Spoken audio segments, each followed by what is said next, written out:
Jab, jab, jab means like give, give, give, like Yeah. give for free, give service, provide, give. Oh, Show your I already audience, had show that your down. customers what it I had is, that down. I would and give sample then sessions. yeah, Public. I was in demand public speaking. What works yeah, for Gary doesn't work for me and didn't work for me. It wasn't a strategy. I knew all the strategies. I implemented all the strategies. What happened for me, and it was something that I had never seen anywhere because I was looking everywhere, is I hit this really low spot where nothing I did worked and I was doing things well. And this is, by the way, when you were a listener, find yourself doing all the things you're supposed to be doing and it's not working. It is my experience because I've been coaching 30 years now. Probably should have given my bio at the beginning, but I didn't. I went into the deep existential thing, but I've been coaching 30 years. I have mentored many of the big name, high profile, multi-million dollar coaches. I was their mentor. I've made millions of dollars with myself since 20 years ago, struggling to make $100. What changed for me is something that was not anywhere to be seen at the time.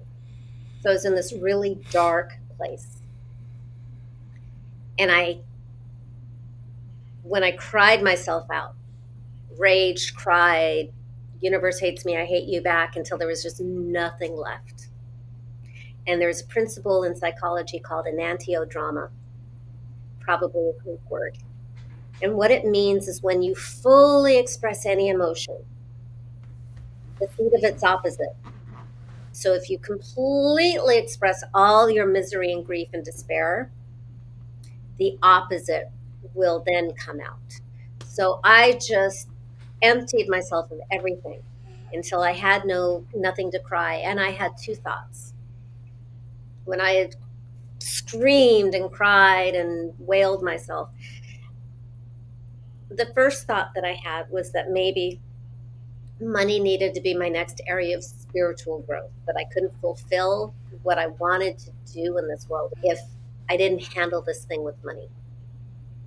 And the second thought, and this is more important, was I got curious. I had the thought, what is going on inside of me that can't be with money?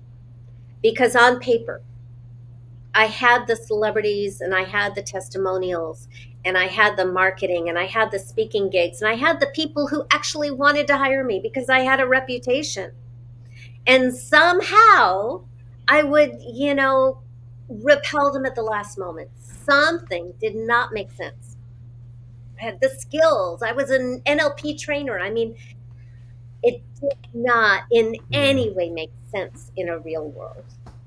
And the next day I had a call with my mm, coach, which again is absurd. I was making $100 a month, not even near rent.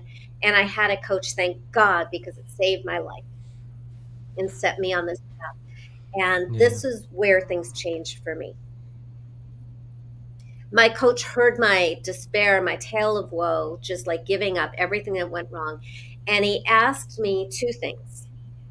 First, what had gone on with money growing up? And I thought of some fights between family members when I was young, that inheritance is stolen from me specifically, a couple of really big ones, that I made a decision when I was very young that it wasn't really my business because I couldn't do anything about it anyway.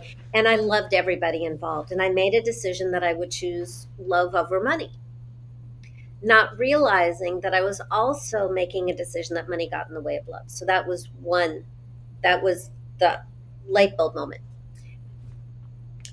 My coach said, if your money was a person, who would your money be?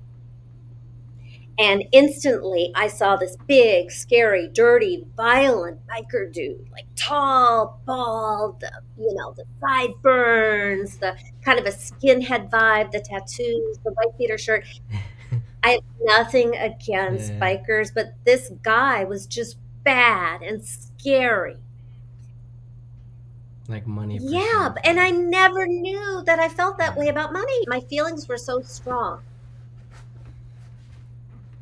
I did a similar test a Mm. couple weeks ago, and it was like if money was like coming over as like a friend or somebody like coming over to your house, like how Mm. would you like greet them, and how would you feel? How would you feel when you seen them? Would you be happy? Would you be expecting them? How would you feel when you first So, seen what was them? your answer? My answer was like money was is like a long lost Mm. friend that I haven't seen in a while, and that I would like to see more often. And I had to apologize for him. So, um, I have worked with thousands of clients. I've worked with clients on living on couches and on public support and in really scary circumstances. And I've worked with billionaires, all with money drama.